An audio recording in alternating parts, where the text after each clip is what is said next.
¿Qué tal? ¿Cómo ha estado? Una muy buena jornada de lunes. Vamos a entrar con nuestra agenda abierta presentándole los dos temas que tenemos hoy planificados. El primero habla de 14 heridos y casi 500 detenidos en 5 días de manifestaciones sociales en el Ecuador tras anunciar, usted lo recordará porque Telesur se lo ha venido diciendo, el gobierno de Lenín Moreno una serie de medidas de ajuste conocidas como paquetazo económico. Mientras se mantiene el estado de excepción también decretado, el mandatario llama a los indígenas a dialogar. Por eso es que en redes le consultamos lo siguiente. El gobierno autorizó a los municipios a aumentar las tarifas de transporte público. ¿En qué derivará esta medida? ¿Habrá más manifestaciones? Es una de las opciones. La segunda, el pueblo va a aceptar. Y la tercera, no sé. Participe, denos su criterio, solamente marcando una de las tres opciones. De Argentina vamos a estar hablando también porque para hoy se prevé un encuentro entre el candidato a la presidencia por el Frente de Todos, Alberto Fernández, y Daniel Martínez, postulante del Frente Amplio en la vecina Uruguay. Según ha trascendido, los temas en agenda son economía de frontera específicamente, medio ambiente y complementariedad industrial, o sea, más integración entre estos dos países.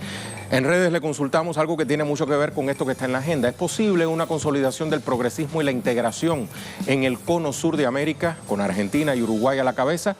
Tres opciones entonces, la primera sí, la segunda no y la tercera no sé. Como siempre le decimos, acompáñenos por nuestras redes sociales, Twitter, @TelesurAgenda_A, en Instagram tenemos @AgendaAbierta. Todo está puesto sobre la mesa. Usted sencillamente tiene que integrarse a nosotros y participar, seguirnos hasta alrededor de las 9:30 hora de Caracas. Continúan las actividades de protesta en Ecuador contra las medidas neoliberales del gobierno de Lenín Moreno. A la espera de la gran movilización convocada para este miércoles, organizaciones indígenas, grupos de mujeres, estudiantes, instituciones sindicales mantienen los cortes de calles para mostrar su rechazo no solo a las medidas económicas, sino también a la militarización del país, lo que provocó la detención de más de 300 personas y numerosos heridos. Las medidas rechazadas por la ciudadanía incluyen la eliminación de los subsidios al diésel y a la gasolina. Una decisión que llega a pocos meses de la firma de un acuerdo con el Fondo Monetario Internacional por $4.200 millones. Un pacto que también incluye un programa económico de 3 años. Hoy en Agenda Abierta analizaremos la tensa situación que se vive en el territorio ecuatoriano. Pero antes de pasar al análisis es bueno revisar portales de prensa. ¿Qué dice la prensa hoy día? Telesur, por ejemplo, nuestra casa informativa, titula: La Organización Indígena de Ecuador decreta estado de excepción. La decisión fue tomada por la Confederación de Nacionalidades Indígenas en el Ecuador en respuesta a las constantes denuncias de brutalidad policial, así como al avance del gobierno en la explotación de sus tierras ancestrales. Esta medida se produce, dice nuestro medio, en momentos en que en diferentes puntos del país movimientos indígenas realizan una marcha hacia Quito, la capital, contra las reformas impuestas por el gobierno del presidente Lenín Moreno, conocidas como paquetazo. Y en contraste con esto, vamos a ver qué dice El Comercio. Lenín Moreno propone diálogo a los indígenas. Voy a abrir comillas aquí. Estoy decidido a dialogar con ustedes, hermanos indígenas. Dialoguemos sobre cómo usar los recursos del país a favor de los más necesitados. Esas fueron las palabras del presidente de la República, Lenín Moreno, durante un mensaje transmitido la noche de este domingo 6 de octubre. El primer mandatario insistió en que desea dialogar y tender la mano a la gente decente, a la gente honesta, dice, que quiere realmente cambiar el país. Moreno terminó su mensaje diciendo que era momento de trabajar, de pasar la página de la violencia. Abro comillas nuevamente, es la oportunidad de enfrentar con optimismo el futuro. Este mensaje del presidente Moreno llega, no podemos perder esto de vista, en medio de una serie de protestas que arrancaron el pasado jueves día 3 con el paro de transportistas que se extiende en distintas ciudades y provincias del país. Las manifestaciones arrancaron luego del anuncio de una serie de medidas económicas, entre las que destaca la eliminación del subsidio a la gasolina extra y al diésel. Lo trae también El Comercio. Ahora bien, Ecuador mantiene la suspensión de clases. El Ministerio de Educación de Ecuador comunicó que se van a suspender las clases el 7 de octubre en la región de la Sierra por motivos de seguridad. Eso es lo que trae este medio que estamos consultando ahora, Sputnik. El ministro indicó que las autoridades vigilarán la situación durante las 24 horas e informarán sobre la reanudación de las clases. Todo esto ocurre, dice Sputnik, en medio de un estado de excepción decretado por el gobierno ante el descontento popular. Vea cómo todo esto se da, digo, en el mismo contexto del paquetazo económico de Lenín Moreno, que vale la pena repasar. Vamos a verlo entonces. ¿Qué contempla este paquetazo? Ordena la eliminación de los subsidios al diésel y la gasolina. También se suprimen o se reducen los aranceles para equipos, maquinarias y materia prima en las áreas agrícola e industrial. Las medidas igualmente establecen la eliminación de aranceles a la importación de celulares, tabletas y computadoras. De igual forma, incluyen la ampliación del programa Casa para Todos con la entrega de créditos hipotecarios por un monto de $1.000 millones a una tasa de 4.99%. Otra medida se refiere a la renovación de los contratos ocasionales con el 20% menos de salario. En paralelo, se reduce de 30 a 15 días el periodo de vacaciones en el sector público, mientras los trabajadores deben aportar un día de salario mensualmente. Vamos a actualizar información. Con nosotros Denise Herrera, desde Quito, Ecuador. ¿Cómo estás, Denise? ¿Cómo amanece el país? Ya vemos por las imágenes cómo está amaneciendo. Tienes la palabra. Qué gusto saludar a toda la audiencia de Telesur ahora desde Quito, desde la capital ecuatoriana, y nosotros nos hemos encontrado ahora con un nuevo cierre de vía, justamente una de las salidas al norte de la capital. Como veníamos reportando también desde ayer, continúan las manifestaciones, continúan las medidas en contra de los anuncios económicos anunciados por el gobierno nacional. Estamos con los ciudadanos de la comunidad de San Miguel del Común, quienes rechazan las medidas económicas del presidente Lenín Moreno. Es una situación todavía muy irregular en el país, todavía los transportes públicos no tienen un servicio al 100%. Sabemos que los taxis funcionan y que también el servicio de transporte municipal. Sin embargo, la situación aquí no es regular. Pero para ampliar un poco más y poder también conocer qué es lo que viven los ciudadanos, qué es lo que quieren también expresar en esta jornada, donde las autoridades ecuatorianas ayer en cadena nacional han dicho que ya está todo casi normalizado en el país, lo cual podemos ver justamente hoy que no es cierto, ya que todavía los ciudadanos continúan rechazando las medidas económicas del presidente Lenín Moreno. Si nos acompaña aquí uno de los ciudadanos de la comunidad, bienvenido. Si nos puede compartir con la audiencia de Telesur, ¿qué es lo que ustedes quieren expresar? ¿Por qué están cortando la vía hoy? Buenos días. Lo que nosotros estamos reclamando es primero que se baje el paquetazo, porque eso afecta a los bolsillos de los pobres, de nosotros, del pueblo, porque los grandes y ricos empresarios, a ellos no les afecta en nada, ni siquiera a los que tienen las gasolineras, a ellos no les afecta, sino a todos aquellos que aquí vivimos en las comunidades, así como los movimientos indígenas. Ellos no pueden cubrir ni siquiera un pasaje para salir de su sector venir hacia Quito, porque ellos tienen el trabajo de migración. Entonces, en ese sentido, el pueblo está reclamando que estas medidas afectan estrictamente al bolsillo de todas las familias ecuatorianas.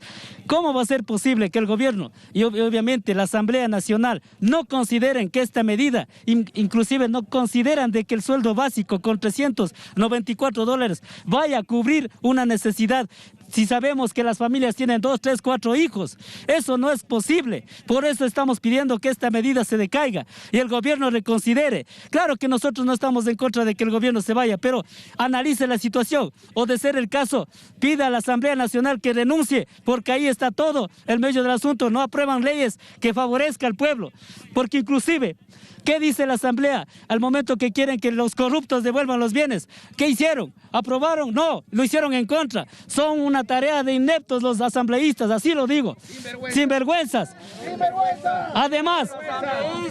Además, debemos aclarar que Rafael Correa también nos dejó en la quiebra y es una secuela que estamos viviendo. Había demasiada plata y no pudo distribuir hacia el pueblo. Y ahora estamos viviendo esa misma idea de Rafael Correa, porque Lenín y Correa para el pueblo es lo mismo. Son unos señores fracasados y nos han dejado en la miseria. Eso es. Algo también que usted denunciaba justamente cuando estábamos llegando era que el trato de la información sobre lo que está pasando aquí, habíamos escuchado en ciertos medios de comunicación y también en redes sociales que la Policía Nacional y la represión de la Policía Nacional es una respuesta a los actos vandálicos o también de violencia de los ciudadanos. ¿Usted qué puede contarnos sobre esa situación? Bueno, Hemos visto que la prensa, en este caso el Canal 4, Canal 8, se han visto en la necesidad de esperar al clientelismo político. Ven el momento y se aprovechan. En este caso nosotros estamos desde las 12 de la noche del día de ayer haciendo manifestación pacífica. Y vaya la sorpresa que nos llevamos, que el Canal 4 publica indicando que San Miguel... Por eso, Canal 4 Teleamazonas publica indicando que nosotros, la comunidad de San Miguel del Común, está agrediendo a los policías, y eso es totalmente falso. Así es que esa prensa corrupta, que se vaya también con todos estos corruptos del presidente, la asamblea y todos los que tienen sus empresas grandes. ¡Afuera! Muchísimas gracias. Así es como se vive el ambiente justamente al norte de Quito, una de las principales vías de ingreso a la Panamericana Norte para poder pasar hacia la ciudad. Como escuchábamos, los ciudadanos rechazan las medidas económicas anunciadas por el gobierno, rechazan también el accionar de la última fuerza pública contra ellos y denuncian también que no se estaría tomando en cuenta lo que ellos están denunciando hoy. Recordemos que el estado de excepción también se mantiene a nivel nacional, además que sigue también el estado de excepción decretado por los sectores de las organizaciones, de los movimientos indígenas en rechazo a las medidas económicas anunciadas por el presidente Lenín Moreno. La jornada de resistencia, la jornada de lucha, el paro nacional continúa aquí en Ecuador. Sabemos que también se ha denunciado en varias provincias del país, como son Chimborazo, Azuay, Cañar, también ciertas irregularidades de la fuerza pública. Hoy a la mañana la CONAIE también denunciaba en la parroquia de La Esperanza, en la provincia de Chimborazo, también un abuso del uso de la fuerza de los militares y de los policías. También algo que se denunciaba en redes sociales también era el ingreso de tanquetas al centro histórico de la capital. Ayer el ministro de Defensa, Osvaldo Jarrín, ha dicho que esos son autos blindados y que no serían tanquetas. Es una situación muy tensa en el país, todavía no está claro cuál será el panorama para esta semana, pero sin embargo la jornada de movilizaciones continúa. Se ha llamado también para un paro nacional este 9 de octubre, justamente en rechazo del paquete económico anunciado por el presidente Lenín Moreno. Esta es la situación que se vive ahora desde la capital, Rey. Muchísimas gracias, Denise, por actualizarnos. Marcamos una pequeña pausa. Al regreso vamos a estar sometiendo análisis a este mismo tema. Manténgase con la agenda.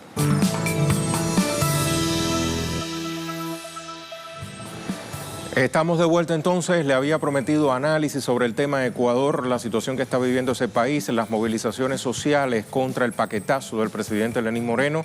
Vamos entonces a someter al análisis este tema con el profesor Mariano Nascó, ex directivo de UNASUR y Mercosur, académico y militante político. Lo saludo, profesor, ¿cómo está? Muy buenos días, Rey Gómez. Un saludo para ti y para toda la audiencia que nos acompaña el día de hoy. Bueno, profesor, veíamos entonces que rige el estado de excepción decretado por el Ejecutivo y en paralelo el pueblo se mantiene en las calles protestando contra el paquetazo. Incertidumbre de lo que podría pasar esta semana, nos decía nuestra corresponsal Denise Herrera hace solo un par de minutos en vivo desde una de las vías que circundan la capital Quito.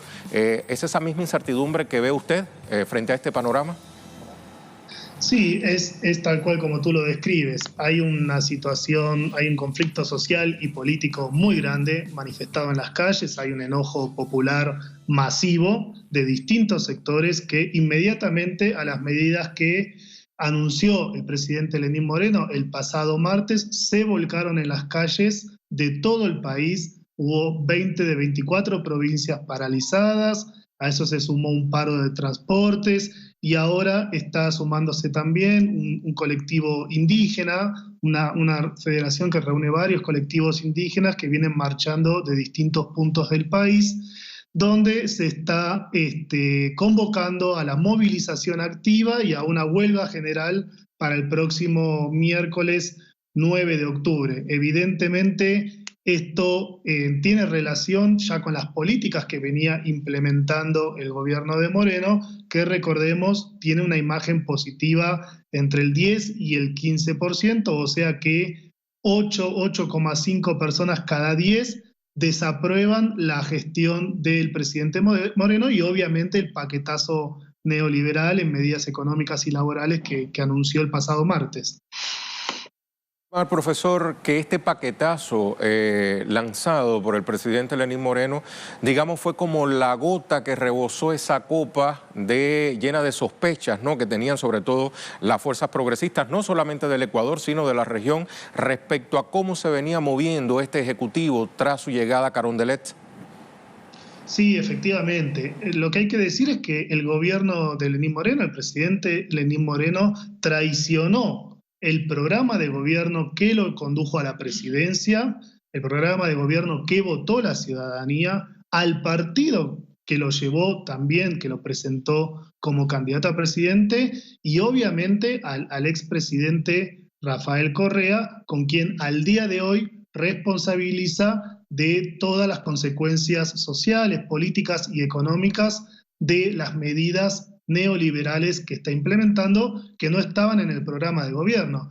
La ciudadanía en el Ecuador votó por un programa de gobierno con un modelo de desarrollo, no de crecimiento económico neoliberal, y obviamente no votó este tipo de medidas que son diseñadas por el Fondo Monetario. Hay que decir que Ecuador se encuentra negociando el desembolso de un crédito de 4.200 millones de dólares como parte de un crédito mayor de 10.000 millones de dólares, y conocemos de cerca lo que está pasando en distintos países de la región. El caso de Argentina, por ejemplo, las consecuencias que tiene someter la economía de los países, perdiendo soberanía, perdiendo autonomía, a los dictados del Fondo Monetario, que obviamente impone condiciones para el desembolso de ese dinero. Solamente un dato. En un año, el gobierno de Moreno se endeudó lo que el gobierno de Correa se endeudó en 9 años.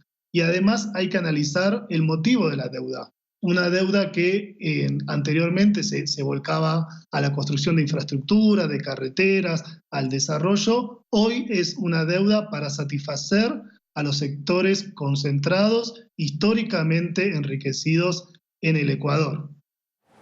Me alegra muchísimo, profesor, que haya tocado este tema, porque estamos observando, incluso recién lo escuchábamos en voz de una persona siendo entrevistada en la calle por nuestra corresponsal, cómo ha calado en parte de la sociedad ecuatoriana esa matriz de opinión de querer igualar la situación por la que está atravesando el país, incluso achacársela como la dejó el gobierno del presidente Rafael Correa. Palabras más, palabras menos, decía este representante del pueblo, por mencionarlo de alguna manera. Ni Lenín Moreno ni Rafael Correa. Y por ahí, bueno, lanzaba una serie de insultos. ¿Hacia qué está encaminada esta matriz de opinión? ¿Quiénes están detrás de ella? ¿Qué persigue el pretender igualar?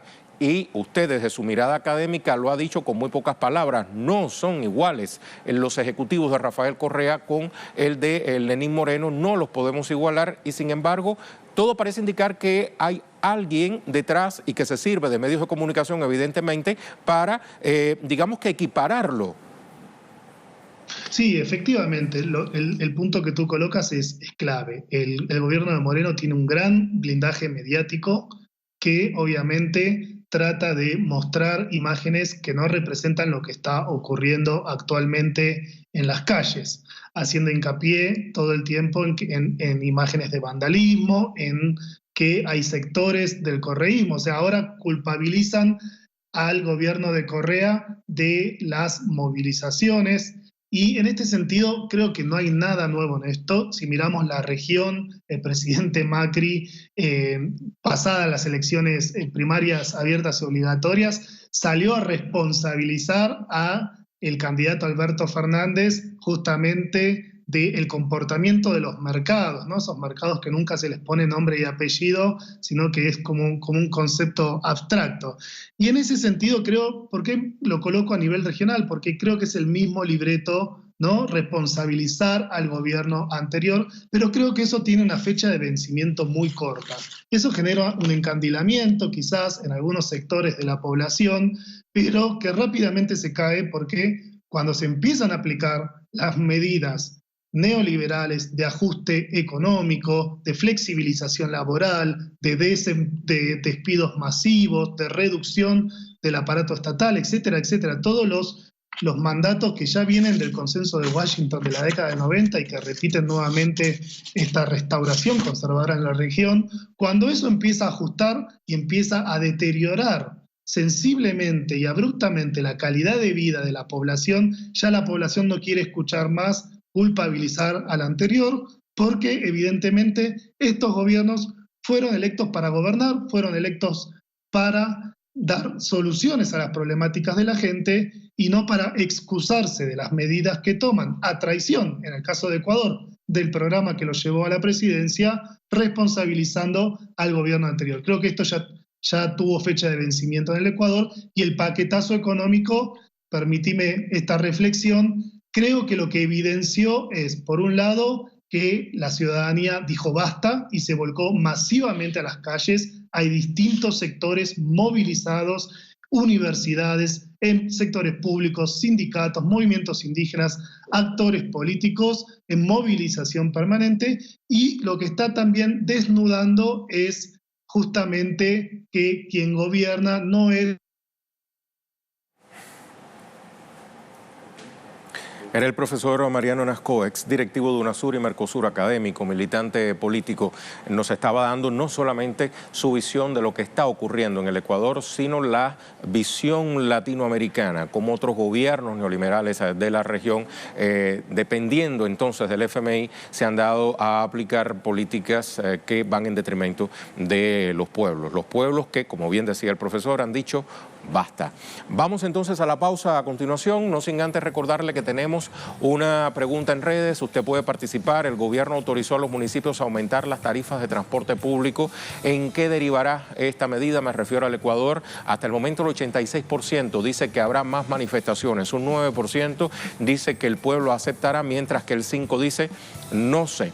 Le propongo irnos a una pausa, pero una pausa que trae una reflexión, porque hoy se está conmemorando algo. En el año 1985 la ONU decidió proclamar el primer lunes de octubre como Día Mundial del Hábitat, con el objetivo de ¿qué? Pues de garantizar que el desarrollo de las ciudades, digo en perfecto español, se hiciera de forma sostenible y realmente garantizara a todos los ciudadanos su derecho de contar con una vivienda digna para el resguardo de sus familias. A propósito de esta fecha, le contamos que desde el inicio de la guerra en Siria, millones de personas han tenido que huir de sus hogares en Irak y la otra nación árabe de la cual le hablaba, para convertirse en refugiados de la noche a la mañana. Ante esta desalentadora situación, todavía existen personas que siguen luchando por sus sueños. Vamos entonces a la pausa con un vídeo sobre ciudades virtuales para que niños y jóvenes de estos países imaginen un futuro mejor.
En Argentina avanza la campaña electoral de cara a las elecciones del próximo 27 de octubre, mientras el presidente Mauricio Macri recorre el país para intentar disminuir la brecha porcentual que lo separa cada vez más de una reelección. El candidato Alberto Fernández sigue reuniéndose con diversos dirigentes políticos para plantear sus propuestas en caso de llegar a la Casa Rosada.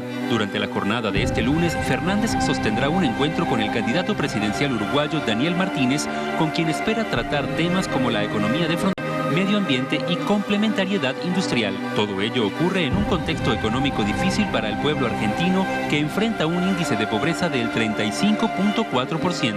Hoy, en Agenda Abierta, repasaremos la situación actual del país a tan solo 3 semanas de las elecciones.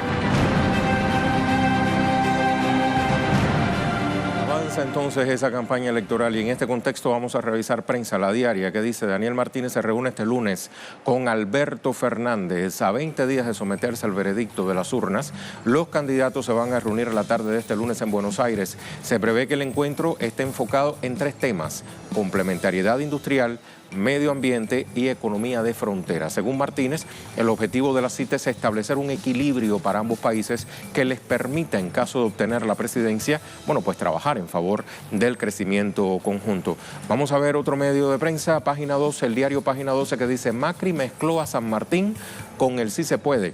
En un hilo de tweets titulado El poder del sí, el presidente argentino hizo un balance de la primera semana de marchas y protestas y dejó algunas comparaciones históricas que le merecieron burlas en redes.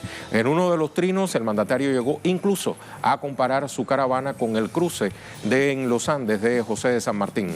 Macri también reiteró la importancia del sí se puede, un eslogan tomado de la campaña de Barack Obama, Yes We Can, con la que busca lograr el apoyo de los argentinos pese a la difícil situación que vive ese país. Por último, vamos a ver caos en la red. Argentina, vergonzosas cifras de pobreza e indigencia a 3 semanas de las elecciones. Las generales son el próximo 27 de octubre. Según expertos, el candidato opositor Alberto Fernández tiene grandes posibilidades de alzarse con el triunfo en primera vuelta. Esto se debe, entre otras cosas, a la situación económica en el país. Los datos publicados esta semana por el Instituto Nacional de Estadística y Censos INDEC señalan que para el cierre del año la pobreza podría llegar a más del 40%. Lo que señalan es una muestra del fracaso del gobierno de Macri, quien a inicios de su gestión manifestó su deseo de ser evaluado en torno a los progresos logrados en materia de pobreza. Repasamos información con Sabrina Roth, nos trae el siguiente reporte. Adelante, Sabrina. Saludos en estudio, saludos a toda la audiencia de Telesur. A 3 semanas de las elecciones presidenciales, los candidatos siguen de campaña. Mauricio Macri visitó este sábado la provincia de Mendoza, donde finalmente explicitó su postura en relación a la legalización del aborto, cuando sostuvo que él está a favor de las 2 vidas, es decir, a favor de que no se modifique la ley, es decir, que se siga practicando los abortos en la clandestinidad. Por otra parte, el domingo publicó un extenso mensaje en sus redes sociales en relación a la frase sí se puede, que es la que guía su campaña, cuando sostiene que puede revertir el resultado de las elecciones primarias, cuando obtuvo alrededor de 15 puntos menos que el candidato del Frente de Todos, Alberto Fernández, y dijo en un principio que había terminado una de las semanas más emocionantes de su vida, cuando arrancó esta campaña de 30 días en 30 ciudades. Olvidó por completo que la semana comenzó el día lunes con la difusión de los indicadores oficiales respecto a la pobreza, que dieron cuenta del crecimiento de este indicador. Más de 5 millones de pobres creó Mauricio Macri durante su gestión. Pero además, en uno de los fragmentos de este mensaje alrededor de la frase sí se puede, señaló que nuestros héroes y heroínas en cualquier momento de la historia fueron personas que, llenas de incertidumbre, avanzaron diciéndose a sí mismas que sí se puede. Y en ese marco se preguntó qué habría estado pensando San Martín cuando cruzó la cordillera de los Andes. ¿No se puede o sí se puede? Además de generar una catarata de burlas en las redes sociales, el que le contestó fue Alberto Fernández, que le dijo: presidente, nuestros héroes con San Martín a la cabeza lucharon por liberar a nuestra patria y a nuestro continente de una monarquía que nos sometía. Usted solo supo entregar al país, al Fondo Monetario Internacional y a acreedores externos. Se podía hacer otra cosa, nada heroico hizo usted. En este contexto, este lunes lo que va a hacer Alberto Fernández es presentar en la Facultad de Agronomía a las 10 de la mañana un plan de Argentina sin hambre, donde va a convocar a empresarios, organizaciones sociales, sindicales, sectores religiosos de la sociedad civil, propios y opositores, a combatir el hambre en la Argentina. Dice que un país que se jacta de poder producir 400 millones de, alimentos para 400 millones de personas, no puede ser que no pueda alimentar a 15 millones y que este no es un problema de un partido, sino que es de todos los argentinos. Y Mauricio Macri seguirá con esta gira del Sí se puede y visitará la provincia de Tucumán, donde realizará un acto a las 19 horas. Por último, Consenso Federal también sigue con reuniones y con giras en distintos puntos del país. Este lunes se va a reunir con la Unión Industrial Argentina y luego encabezará un acto con el candidato a jefe de gobierno de la ciudad de Buenos Aires. Volvemos con ustedes a estudios. Muchas gracias, Sabrina. Nos estaba dando entonces una radiografía, Sabrina, de qué es lo que está ocurriendo en la Argentina de hoy, la Argentina en campaña. Un tema que vamos a someter a análisis, además de lo que está en agenda para este lunes, con Santiago Giorgetta, director de la consultora Proyección MIC. Santiago, le doy la bienvenida a nuestra agenda. ¿Cómo está? ¿Qué tal? Buenos días, gracias. Muy buenos días. Santiago, quiero comenzar justamente por eso. ¿Cómo está la Argentina en campaña? Para preguntarle, usted que domina los datos, domina los guarismos, domina lo que piensa la gente a través de la investigación científica. ¿Realmente sí se puede, como dice Macri? No, claramente no se puede. Hoy lo que tenemos nosotros es una tendencia irreversible a nivel nacional y a nivel de la provincia más grande de la Argentina. Hoy, para que te des una idea, estamos hablando de más de 21 puntos de diferencia entre el candidato Alberto Fernández y Mauricio Macri. Es un imposible, y más faltando 20 días para la elección. 20 días para la elección, vemos entonces cómo el candidato Alberto Fernández mira incluso más allá de fronteras, ¿verdad? Tiene pautado en agenda para hoy sentarse a dialogar con el candidato por el Frente Amplio de la vecina Uruguay. ¿Qué nos va diciendo esto? ¿Qué mensaje nos va enviando entonces? Lo que estamos viendo es un Alberto Fernández ya casi con la investidura presidencial, como te decía recién. Para todos los argentinos y las argentinas, el próximo presidente es Alberto Fernández. Si bien Mauricio Macri tiene que hacer una campaña, tiene que decirle a su electorado que sí se puede y que necesita cosechar esos votos, hoy, como recién se veía en el informe, ya es hasta a veces ridículo las cosas que dice el actual presidente. Entonces hoy lo que tenemos es un Alberto Fernández serio, un Alberto Fernández que dialoga con gran parte de la sociedad internacional, no solo aquí en la Argentina ha logrado la unión del movimiento obrero y del peronismo en sí, sino que ahora lo que vemos es Alberto Fernández sentándose en la mesa con diferentes figuras muy importantes a nivel internacional. Al sol de hoy, ¿cómo han venido siendo las relaciones entre Argentina y Uruguay en materia de integración, que es prácticamente el hilo conductor de esta cita entre los dos candidatos? Quiero decir, durante el Ejecutivo de Macri, ¿cómo se ha portado esto? La verdad que durante el Ejecutivo de Macri, lo que hizo Mauricio Macri fue atarse a las políticas que le dictaron desde el norte, ¿no? Desde Estados Unidos, desde Washington. Lo que esperamos con la presidencia de Alberto Fernández es un gobierno que se integre, que se vuelva a dar esta integración latinoamericana entre hermanos y hermanas. Esperemos que así sea. Uruguay, Brasil son países claves para la Argentina, para la economía argentina, y lo que se viene en la Argentina es eso, es volver a reactivar la economía, porque hoy es el principal problema que acucia a cada uno de los habitantes de este país. ¿Qué bondades, por decirlo de alguna manera, presenta el Uruguay desde el punto de vista económico y de, digamos, transacciones para la Argentina y viceversa? Y la exportación de materia prima y también lo que es la industria automotriz. Lo mismo pasa con Brasil. Ahora, ¿qué es lo que pasa cuando uno ve el panorama? Ve un Brasil en recesión, ve un Brasil que cierra las fronteras, ve un Brasil xenófobo. Esperemos que eso no afecte, como ya viene afectando, a lo que es la economía de ambos países, ¿no? Porque si se afecta la economía del que es hoy el país más grande de la región y el que tiene la mayor producción económica, indirectamente afecta al resto de las regiones. Nosotros lo que necesitamos es una muy buena relación, no solo con Brasil, con Uruguay, sino volver a mantener una muy buena relación con todos los países de la región.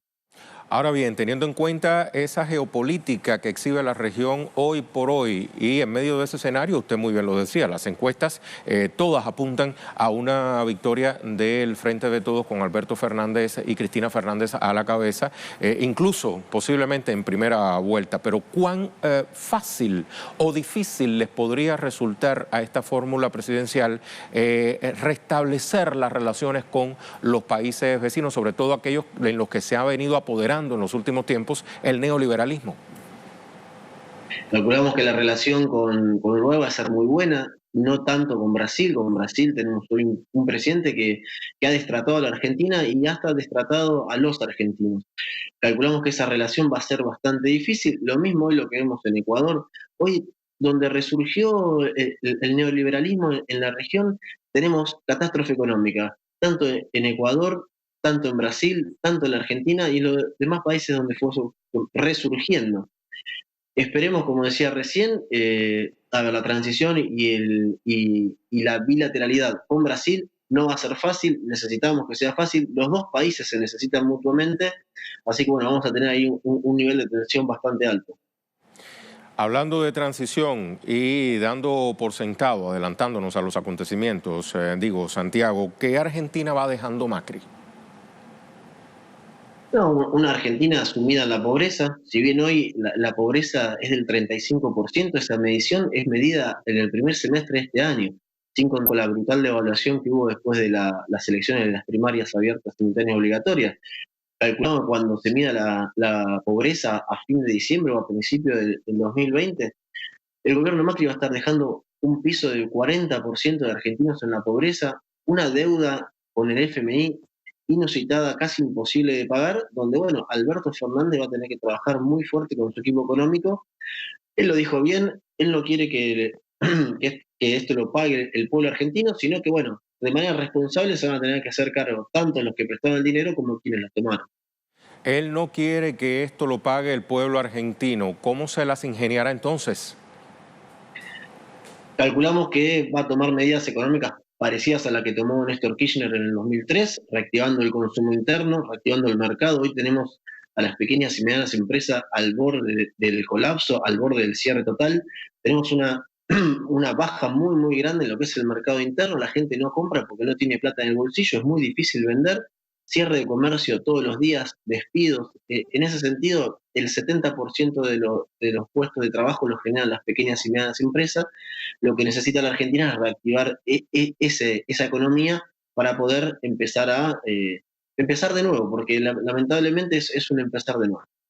Santiago, 1.000.000 de gracias por estas explicaciones para la audiencia de Telesur. Hasta muy pronto. Muchísimas gracias a ustedes. Buenas tardes. Muy buenos días. Santiago Giorgetta, director de la consultora Proyección MIC. Vamos entonces a pausa. Recuerde que también sobre Argentina tenemos posicionado una pregunta en redes. ¿Es posible una consolidación del progresismo y la integración en el cono sur de América con Argentina y Uruguay a la cabeza? Un 72% dice que sí, 19% dice que no y un 9% dice que no sabe lo que puede pasar. Allí está entonces. Puede participar si no lo ha hecho. Está todavía a tiempo. Vamos a la pausa.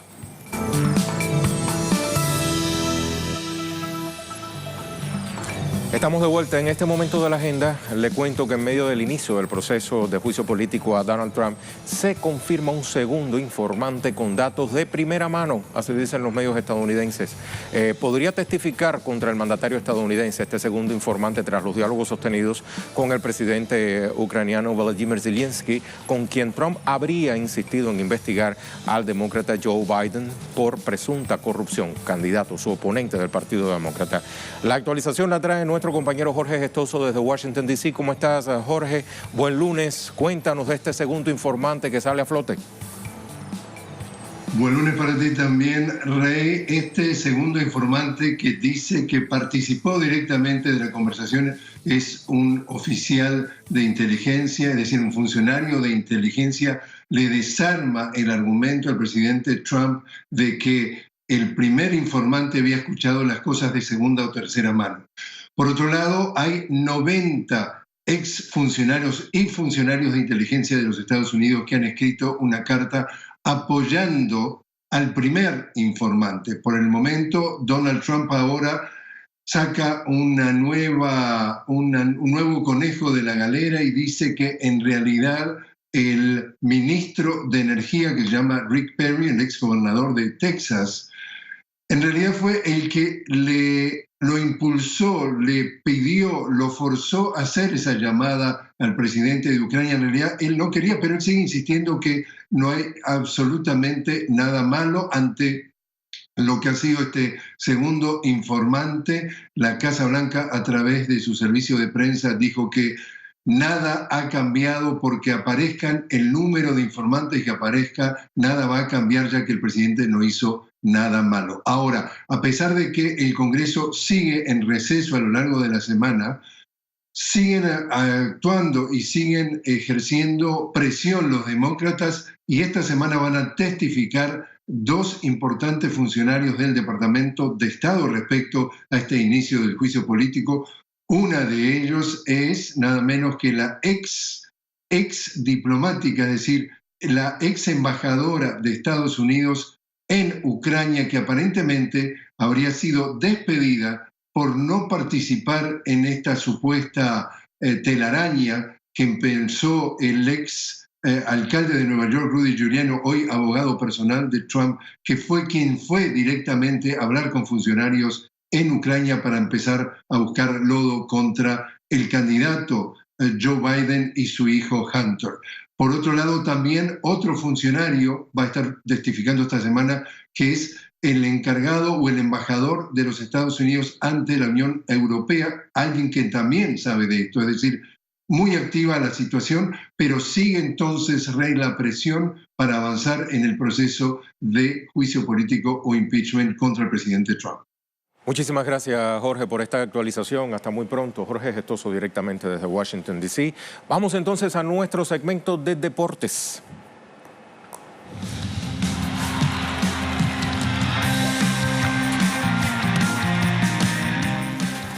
Vamos a iniciar las notas deportivas con el Mundial de Voleibol que se desarrolla en suelo asiático. Durante la jornada se desarrollaron los partidos de Brasil contra Irán a primera hora, luego Estados Unidos se enfrentó al conjunto de Túnez y Argentina se vio las caras contra la selección de Japón. La canariña llegaba a este encuentro con 4 victorias al hilo en lo que va en esta cita deportiva que se desarrolla en Nagato, Japón. Conquistó su primer triunfo del certamen al vencer al combinado canadiense. Luego obtiene otro triunfo contra Australia y posteriormente Egipto y Rusia respectivamente, mientras que Irán se encontraba en una situación de 2 victorias y 2 revés. Por lo tanto, las acciones de este partido quedaron a favor de la verde amarela con marcador de 27-25, 21-25, 25-27 y 22-25. No la tuvo nada fácil el seleccionado brasileño ante el elenco iraní. Así, el más destacado del encuentro fue Yohandy Leal Hidalgo con 16 puntos en su haber. De esta forma, los amazónicos mantienen su récord perfecto en esta edición del Mundial de Voleibol.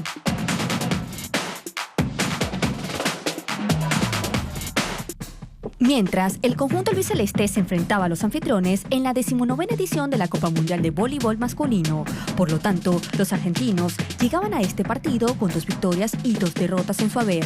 También los nipones venían de una situación similar. De esta forma, los japoneses se impusieron al equipo argentino con marcadores de 19-25, 20-25, 28-26 y 22-25. De esta forma, Japón llega a 3 victorias en el campeonato, mientras que los sudamericanos se mantienen con 2 triunfos en la cita mundialista. Vamos a cambiar ahora de disciplina. Hablamos del Mundial de Atletismo que se desarrolló en Doha, Qatar. Culminó este domingo dejando a la Alemania con la primera medalla de oro en la categoría de salto de longitud.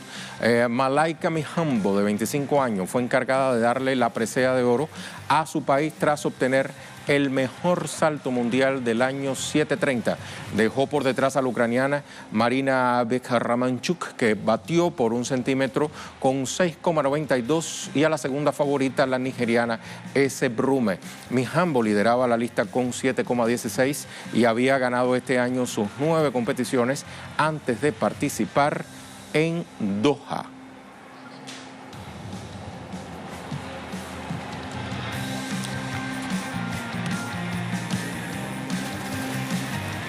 Y vamos a cerrar nuestro segmento deportivo, como dice mi productora por acá, con el orgullo nacional. Recuerde, está en Venezuela, ¿no? Bueno, pues de esto va. Yulimar Rojas, campeona mundial de salto triple en Qatar. Ahí está Yulimar, ondeando la tricolor, ¿verdad? Con esa nueva victoria que presentó la atleta venezolana recién, solo 24 años tiene. Vamos a subir un poco más para seguir leyendo. Estuvo cerca de superar su marca personal de 15:41, conseguida el pasado 6 de septiembre en Meeting de Andújar, España. Se coronó este sábado campeona mundial de salto triple que se efectuó en Doha, Qatar. Logró la medalla dorada en su segundo salto, registró una marca de 15:37 metros. No es jamón, como dirían aquí en Venezuela, 15,37 metros. Es su gran triunfo en su carrera deportiva. En 2017 la deportista se coronó en Londres también. Detrás de la atleta venezolana se ubicaron la jamaiquina Shanieka Ricketts con una marca de 14,92 y la colombiana Catherine Ibargüen, quien registró un salto de 14,92. Y con pura música llanera venezolana vamos a despedir entonces a nuestra agenda abierta de hoy, especialmente dedicada a Yulimar y a todo el pueblo venezolano. Hasta la próxima. Y del sol.